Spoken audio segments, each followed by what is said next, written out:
Salut mes amis, et bien me voici au bout de mon périple à La Réunion.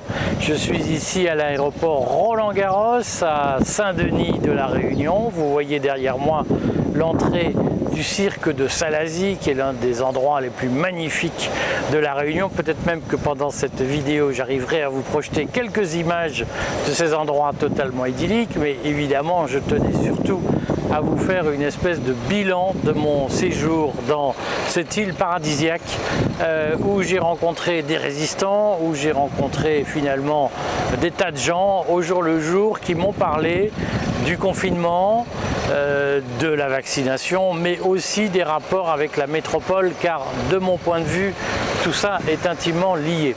Alors en réalité, je vais prendre le temps de débriefer, comme on dit, les relations, le récit de ce voyage, les enseignements que je peux tirer de ce voyage. Simplement, je voulais, avant de reprendre l'avion pour retourner en métropole, je voulais vous donner quelques sentiments que j'ai retirés de mes rencontres ici, qui sont des sentiments qui, je crois, méritent de faire long feu et qui me guideront dans les analyses que je ferai dans les jours, les semaines à venir sur le monde d'après. Alors d'abord, j'en profite pour dire que après mon livre sur la sécession, où je donne des conseils pratiques sur comment faire sécession, comment se protéger de la caste, je suis en train de rédiger un livre sur le monde d'après, tel que je le vois moi, c'est-à-dire moi de mon point de vue libertarien, sur qu'est-ce qu'on doit faire dans le monde de l'après-Macron. Je suis convaincu que ce qui se joue aujourd'hui, ce n'est déjà plus le Macron ou pas, c'est ce qui se passera après Macron. De mon point de vue, Macron, c'est fini. La question, c'est par quoi on le remplacera et par quoi nous serons capables de le remplacer. De ce point de vue, il y aura un certain nombre de réflexions à avoir, notamment sur le rôle de l'État. Vous savez que, en tant que libertarien, je suis un partisan de l'ordre spontané, même si je sais que des esprits que je crois un peu bornés ou idéologues pensent que c'est tout à fait impossible. J'ai écrit déjà un chapitre sur le sujet, je vous l'expliquerai petit à petit, je ferai des séries de vidéos. Je crois à la nécessaire diminution extrêmement forte du rôle de l'État. Alors pour moi, diminuer le rôle de l'État, c'est pas faire des mesurettes comme on en connaît depuis des années, depuis Chirac, depuis Sarkozy. Pour moi, diminuer le rôle de l'État, c'est procéder à au moins 1 million de suppressions d'emplois de fonctionnaires. Ça ne veut pas dire qu'on fait des chômeurs, ça veut dire qu'on privatise ou on supprime des pans entiers du statut de la fonction publique pour tout un tas de personnels qui exercent des métiers que le marché peut tout à fait assumer. J'y reviendrai, je vais faire à partir de ce retour, à partir de cette semaine, des vidéos régulières pour expliquer mon monde d'après, pour montrer comment la sécession que j'ai proposée dans mon livre paru en octobre a une suite logique qui est la construction d'un monde d'après. Simplement, la question, c'est comment construire ce monde d'après. Et c'est peut-être là que, à La Réunion, j'ai empoché, si j'ose dire, engranger des réflexions qui, quand on les voit chez les autres, quand elles s'expriment chez les autres, sont plus faciles à appréhender ou à mesurer que lorsqu'elles s'expriment chez nous à domicile, si j'ose dire. Et ce que j'ai vu, c'est qu'en réalité, dans la résistance, comme on dit, il y a aujourd'hui deux tendances majeures. Il y a une tendance que je vais appeler moraliste ou sentimentaliste, qui est pour la réconciliation, qui considère qu'il faut que le pouvoir soit exercé par des gens de bien, qui a une approche finalement extrêmement affective du pouvoir, et dont le projet consiste à dire ce que Macron a fait, c'était pas bien, c'est du McKinsey, c'est des pas gentils, remplaçons tous ces gens-là par des gentils et ça ira bien mieux. Je suis moi pour le deuxième parti, j'appartiens au deuxième parti, qui est le parti qui considère qu'il y a une analyse politique et un combat politique à mener, non pas contre Macron lui-même, qui est au fond un homme lige, comme on dit, une incarnation, et qui n'est pas le système lui-même, qui n'est pas la cause du système.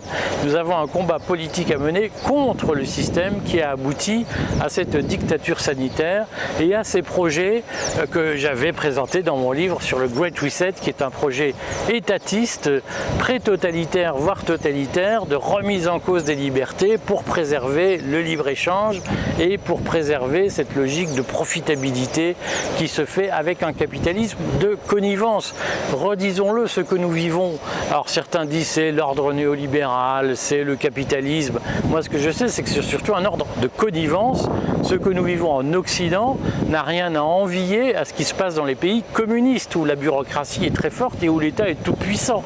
Notre capitalisme en Occident se déploie, se prospère grâce aux réglementations de l'État, grâce à une bureaucratie, grâce à une masse de fonctionnaires qui établit des réglementations qui protègent un cartel et qui empêchent l'arrivée de nouveaux concurrents. C'est là-dessus qu'on a deux visions du monde différentes. Il y a ceux qui disent au fond, le problème c'est Macron, on change Macron, on enlève McKinsey et on garde le système tel qu'il est. Moi je fais partie de ceux qui disent que tout le système est à changer et que Macron est un prétexte. Et je fais partie de ceux qui disent qu'il ne faut surtout pas de réconciliation avec des gens qui sont les amis de la bureaucratie, qui sont les amis de l'intervention de l'État tous azimuts, parce que ce sont eux qui nous ont mis dans cette panade. Et donc on a en réalité deux visions du monde dans la résistance qui sont incompatibles ou en tout cas difficilement réconciliables et qui seront difficilement réconciliables le lendemain de la chute de Macron.